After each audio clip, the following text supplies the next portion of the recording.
Hello YouTube, Devin here again with another helmet video, but this one's a little bit obscure, and despite how common they are, there's not a lot that's known about them.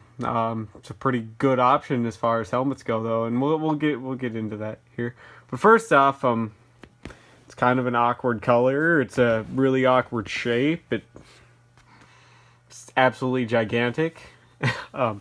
It came about kind of in the late 80s, and it was developed for the Navy. This is the Navy Mark 7 Kevlar helmet, and this helmet was designed to fill a very, very, very specific role, which is why there's not a ton of them out there, but the ones you do find are like this. They're pretty much brand new and unused because they were just literally never used, because the newest Navy battle we've ever had in recorded history was between Argentina and England during the Falklands War, which was now almost 40 years ago. It was way back in the 80s. So this helmet was designed to protect sailors in small arms engagements from ship to ship or ship to shore, as well as doing all the other normal stuff that a Kevlar helmet needs to do, which is provide bump protection, which is just smacking your head into stuff, or shrapnel. So, but this is a very odd helmet, because unlike what the Army and the Marines did, which is where they designed the PASGAT, which is Personal Armor System Ground Troops helmet, that helmet is in 4 separate sizes, and it's designed, you have to size it very accordingly or it won't offer adequate protection. Whereas this helmet was designed to be one size fits all. So it'll fit any person with a couple little adjustments. And I'll show you how that works here. Now, I've seen a couple different versions, and there's the older version and the newer version. And really the only difference between the older and the newer version is the older chin strap was kind of garbage and it was loose and stuff like that. So you see a lot of them replaced with just PASGAT chin straps. So we'll take a look at the liner now. And here's the liner. It's about a 3/4 inch thick styrofoam shell inside what's a little under 1/2 inch thick Kevlar, and pretty much all of these were made by Gentex. Gentex makes a lot of the helmets for the U.S. military. It made a lot of the PASGATs, so it's logical that they would have made this as well. And where the tag is in this is, if you pull out this foam liner, it's right on the crown, so right at the very top of the helmet. And these are all painted in, it's not really an OD, I think it's like mass gray or something like that. It's kind of a gray green. I don't know if that's because it's sun faded or not, but it's not as green as the chin strap, and the chin strap is OD. So, but this liner is something reminiscent of what you would find in like a modern day construction helmet. It's this plastic kind of ring, and it has a little ratchet with teeth on it. So this ring has two arms that meet back here at this tab. And what you do is you could roll this tab. They have little teeth on them. Those arms do. So when you adjust it, you turn this knob, they will get farther apart or closer together to see how it adjusts there. I was getting smaller and bigger with each click. So that's how it became to be one size fits all. And now the only difference between the PASGAT chin strap proved to be more stable, because it would rotate back and forth on both sides with the screws, and you could adjust it lengthwise on either side, instead of the old chin strap was just one little pinch buckle on one side, and the other side was hard screwed into the shell. And you would have this little sliding chin cup, and it wasn't stationary at all. So it had potential to move, and so that's why a lot of the later versions upgraded to these. You could still find a good portion of them with the original chin strap because they weren't used, but the ones that did get kind of old and gross tended to get PASGAT chin straps.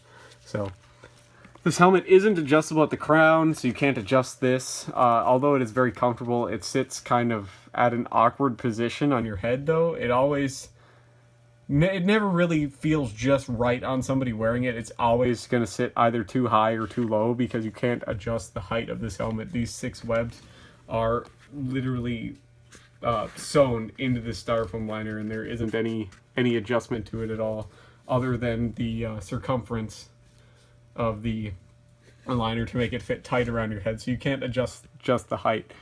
But these helmets are huge. They're absolutely gigantic, and now we'll compare it to its Army and Marine compatriots here. Now this is the size large Pasgat. And now if you compare the two, the Navy Mark 7 is still bigger, right? And the Pasgat only gets to one size larger than this one. So it only goes up to extra large, and this is still just one size fits all. So you can see this is absolutely gigantic, and these found their way into use. I don't think they're still used, but they found their way into use into the 2000s. So we'll take a look at the Pasgat liner now, and as you can see, it's pretty similar. Now this Pasgat was made by Gentex. It's hidden there underneath the parachute band, but that black kind of lettering you can see there, it's Gentex stamp. So they normally put a sticker in them, but this is an earlier one, and this one has been heavily modified by me to make it bearable. About the only thing that's still standard in it is the actual suspension system. It has a different sweatband, it has a different chin strap, it has the parachute, its impact liner, and everything.